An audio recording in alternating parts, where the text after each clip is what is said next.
Hello, grade 8 students. It's me again, Ma'am Catherine Advincula from Dalandanan National High School. Welcome to PE Time with Ma'am Cat. Before we start our lesson, let us be reminded of our FB live streaming etiquette.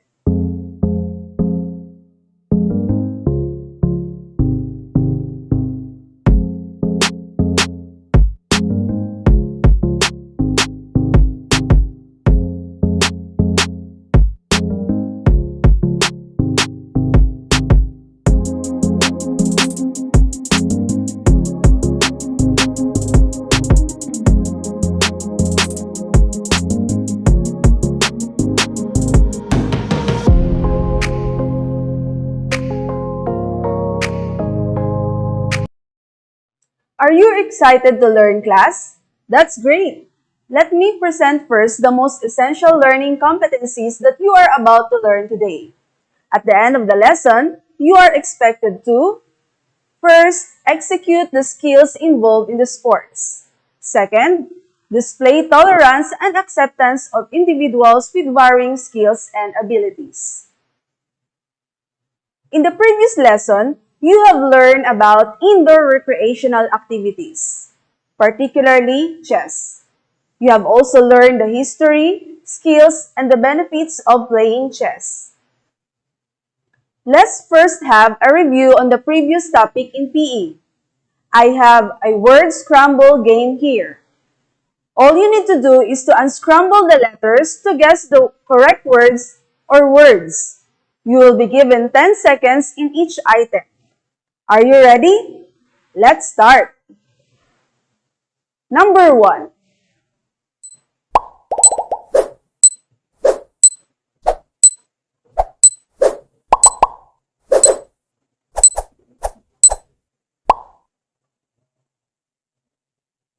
Nice guess.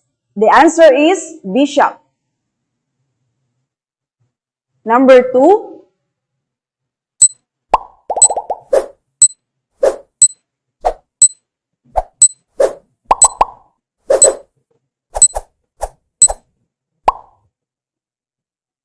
You got it right. The correct answer is queen. Number 3. Hurry, learners, the clock is ticking.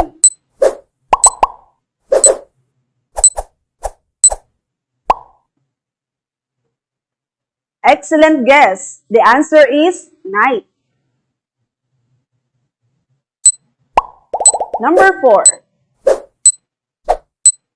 Time is running. Comment your answer now. The answer is king. Good job. Number 5.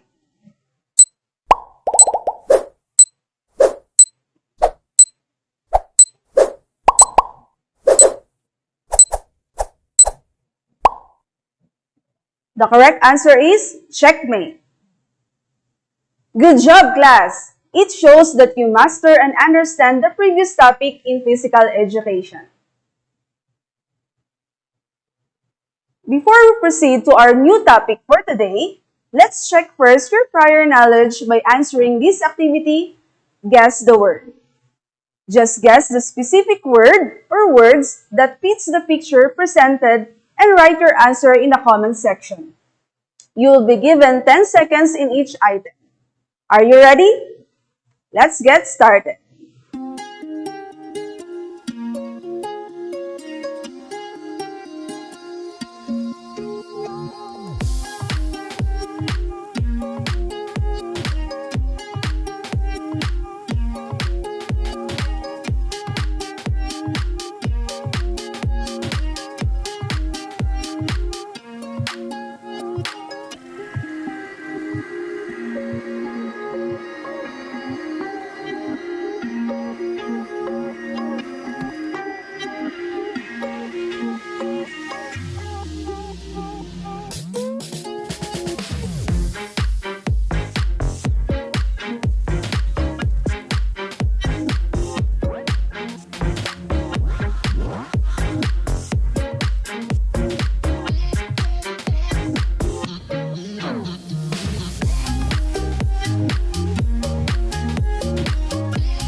Great job, class! I think you are all excited and ready to learn something new about indoor recreational activities.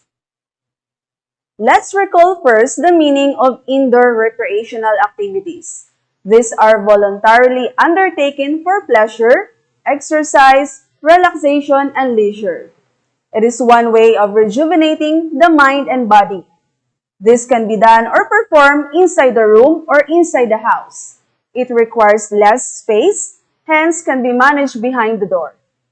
Aside from dominoes and chess, Scrabble is one of the popular games that can be played anywhere at our most convenient time. Scrabble is a word game played by 2 or 4 players to score points by forming words from individual lettered tiles on a game board marked by a 15 by 15 grid. It is a mind game that requires a wide vocabulary. Let's find out its brief history. In 1931, Alfred Musherbotts, an architect, translated his lifelong love of crossword puzzle into a board game. Botts initially called the game Lexical, but later changed the name to Crisscross Words. Eventually, in 1948, he sold the rights to entrepreneur and game lover James Bruno. He redesigned and renamed the game Scrabble, meaning to grope frantically, from a Dutch word schraben, meaning to scrape or scratch. In 1954, it was first sold in Great Britain.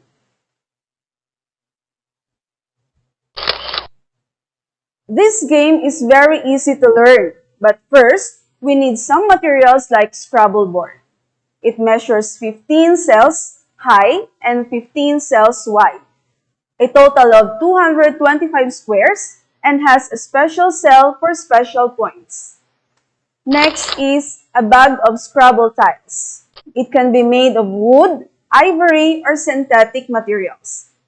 There are 100 Scrabble tiles in total, 98 containing letters and 2 blank tiles. Then, a Scrabble rack. This is where chosen letters or tiles are placed and wherein words are formed before putting into the Scrabble board. Last but not the least, we need a pen and paper, where we put our scores to monitor and to determine the winner at the end of the game. Let's talk further about the premium squares of Scrabble board. These are the color-coded squares and have specific values. For the premium word squares, we have the double word score. It doubles the score of the word when one of the letters is placed on it. And for the triple word score, it triples the score of the word when one of the letters is placed on it. While the premium letter squares, we have the double letter score. Doubles the value of the letter placed on it, and the triple letter score triples the value of the letter placed on it. Remember to count the premium letter score before doubling or tripling the premium word score. Now, for the point values of each Scrabble tile, we have a blank tile that is unmarked and carries no point value. The blank tiles can be used as substitute for any letter. 1 point value for the letters A, E, I, O, U, L, N, R, S, and T. We have 2 point value for the letters D and G.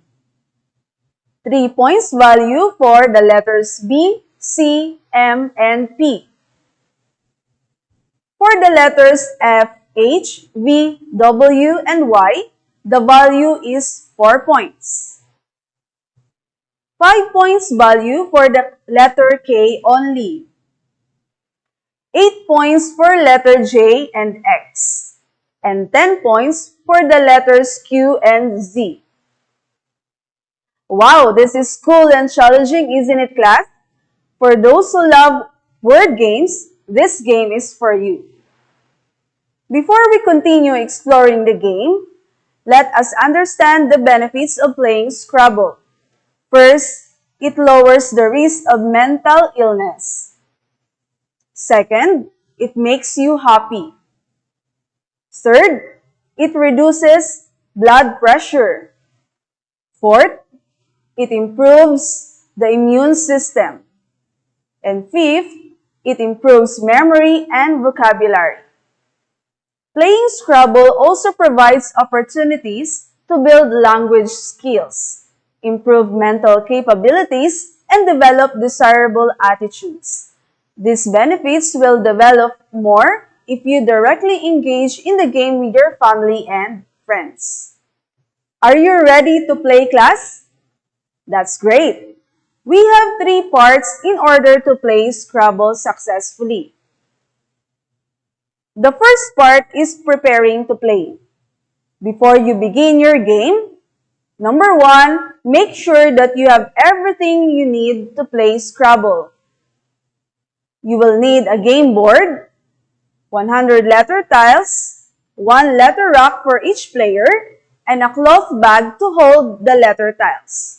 You will also need 1 to 3 or 4 other people to play with. Number 2, choose a dictionary to use for challenges. It is possible that during the course of your game, someone will play a word that another player believes is invalid. In a situation like this, you will need to look up to the word in the dictionary. Make sure that you have a dictionary or a mobile device with a Scrabble checker app on hand to deal with challenges. Number 3, put the tiles in the bag and shake them, also known as count tile. To make sure that the letters are distributed fairly, put them into the bag, close it, and shake them around a bit. Number 4, determine who goes first. Pass the bag around the table and allow each player to draw 1 tile. Then, place your tiles face up on the table. The player with the letter that is closest to the letter A gets to go first. Put these letters back into the bag and shuffle them again before drawing tiles. If any player draws a blank tile, he or she will start the game. Number 5, draw your tiles.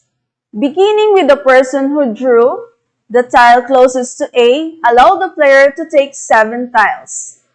Hold the bag above eye level so that you can see the tiles. Do not show these tiles to your fellow players. Just put them onto your tile rack and pass the bag to the next player until everyone has drawn their letters. Now, let's proceed to the second part, playing the game. Number 1, play the first word. The player who chooses the letter closest to A gets to play the first word. The word must use at least 2 tiles and it must place across the star square in the center of the board.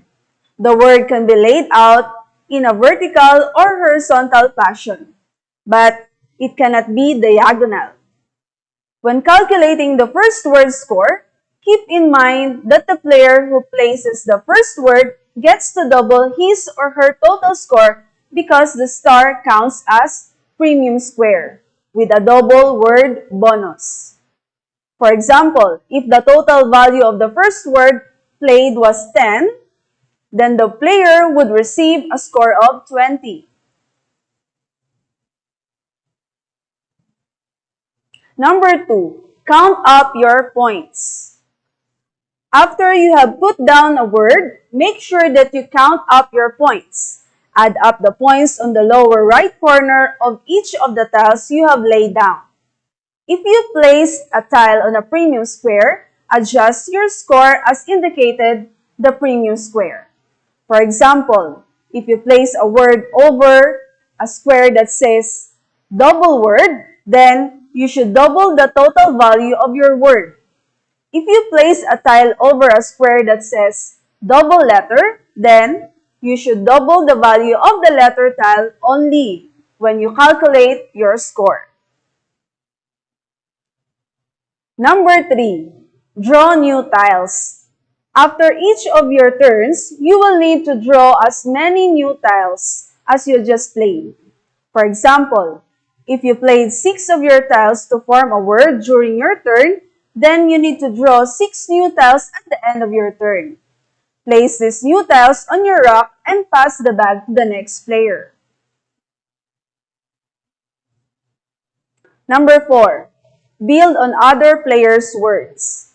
On your next turn, you will have to add onto the words that your opponents have just played. That means that you cannot just create a freestanding word on the board. All of the tiles must be connected. As you build onto the words that your opponents have played, make sure that you considered all of the connected tiles. Your addition to the board must create at least one new word.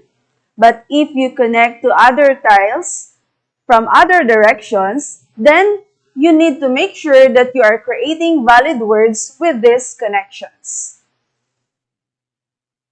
Number 5. Use your tiles to get the highest score possible per turn. It is a good idea to consider multiple plays during each of your turns and to go with the play that will gain you the most points. Look for the opportunities to incorporate premium squares and high-value letters like Z and Q into your plays. Available premium squares include double letter score, double word score, triple letter score, and triple word score.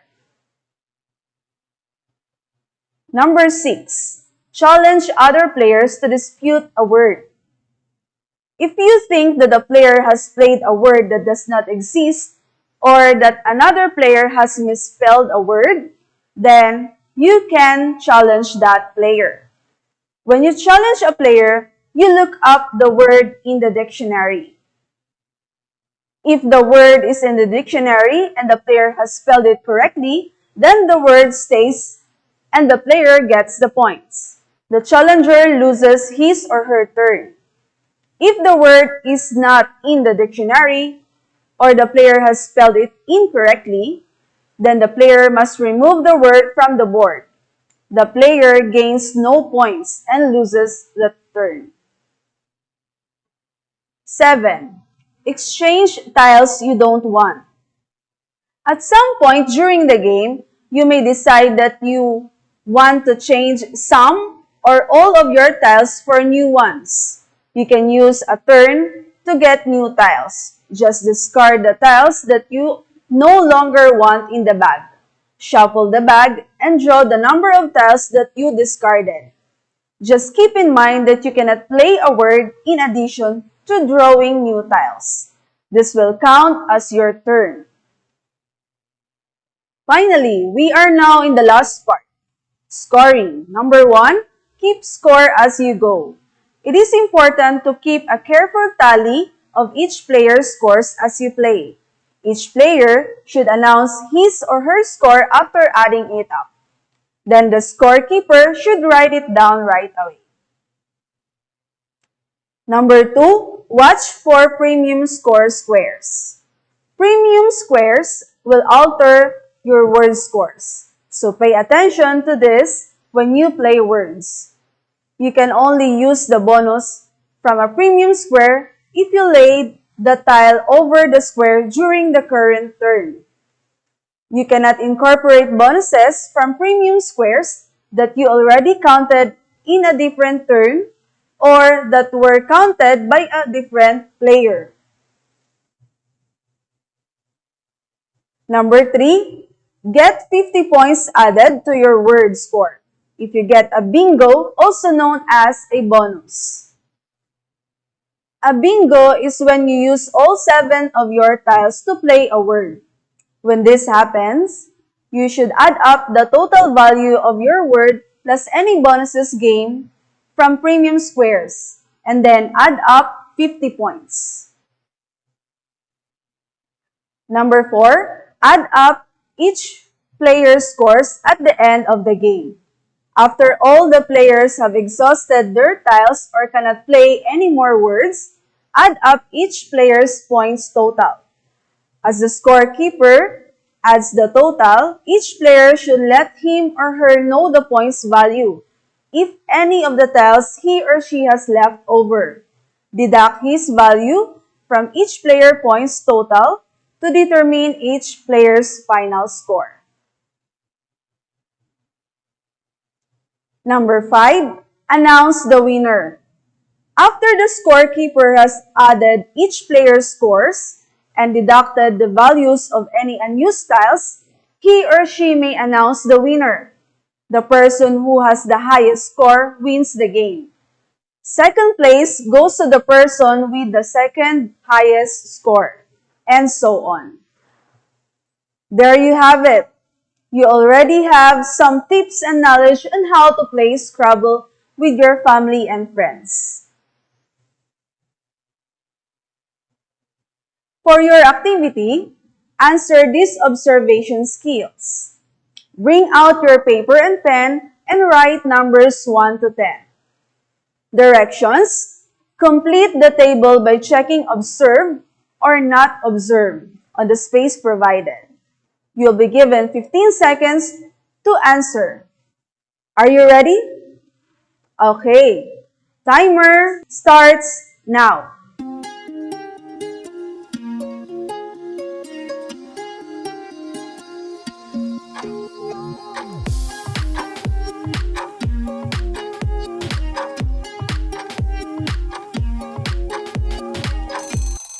Time is up. Now, I want you to send your answers on this activity to your Mapeh teacher. Participating in this leisure and indoor recreational activities can foster a range of positive benefits, including opportunities for health, well-being, and quality lifestyle for the community and personal development, expression, creativity, individuality, social, physical, and intellectual abilities, and most of all, close family relationships. It's quiz time. Now that you have learned the concepts of this lesson, let's put your knowledge to the test. Answer the following questions by choosing the letter of the correct answer. You may write your answer in the comment section below, and you will be given 5 seconds to answer each question. Are you ready? Let's get started. Number 1. Which of the following Scrabble tiles has a value of 5 points? Choices are A, D, B, H, C, K, D, X. Timer starts now.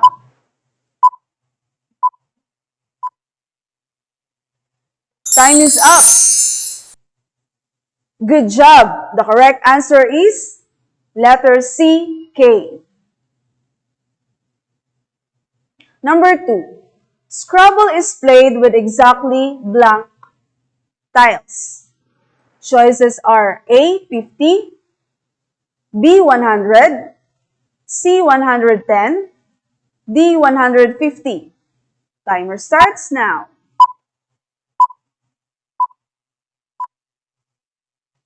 Time is up.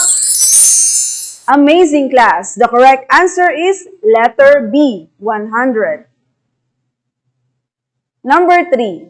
What is the color of the cells on the Scrabble board that corresponds to a triple word score? A, light blue, B, dark blue, C, light red, D, dark red. Timer starts now.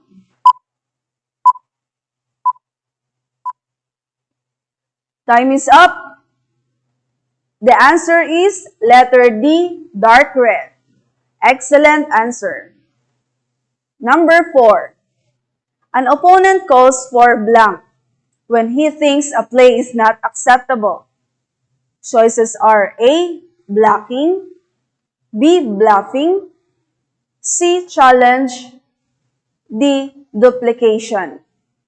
Timer starts now.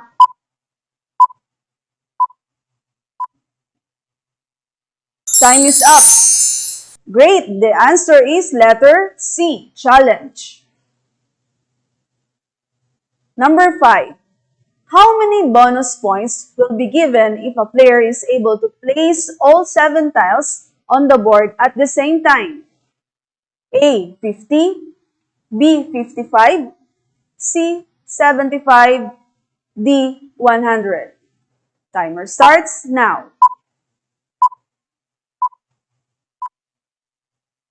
Time is up. The correct answer is letter A, 50.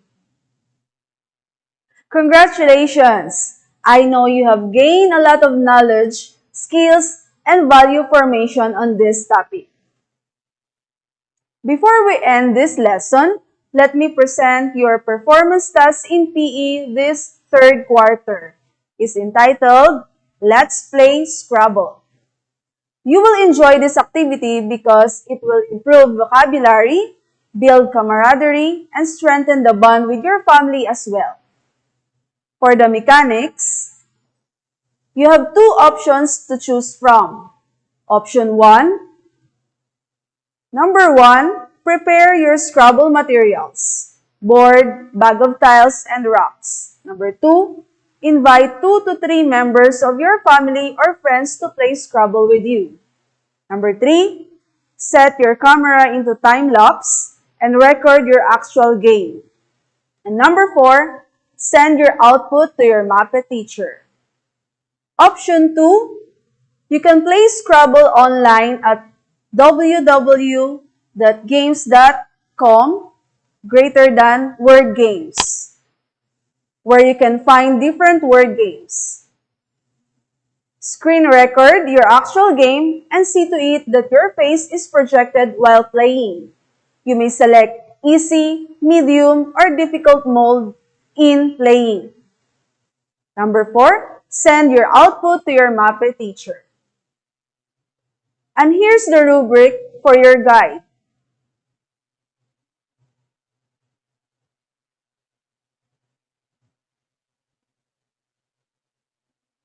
Good luck, class, and enjoy playing. Once again, this is Ma'am Kat, your PE teacher, sharing this simple quote from Diane Eckerman. Play is our brain's favorite way of learning. Stay healthy and be fit. Have a nice day, everyone, and see you in our next live streaming class. God bless us all.